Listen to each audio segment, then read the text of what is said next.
কাল ছিল মায়াপুরে ম্যাঙ্গো ফেস্টিভ্যাল প্লাস পুরুষোত্তম মাস, তাই সকাল সকাল রেডি হয়ে চলে এলাম মায়াপুর। হরে কৃষ্ণা, কেমন আছো তোমরা? তো আজকে আমাকে কেমন লাগছে অবশ্যই কমেন্ট করে জানিও।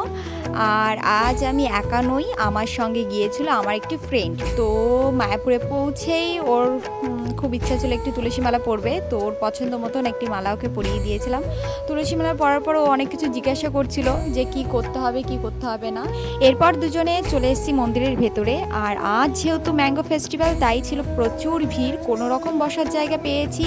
তো চলো তোমরা আমার সঙ্গে রাধা মাধব ও অষ্টসখীকে দর্শন করো।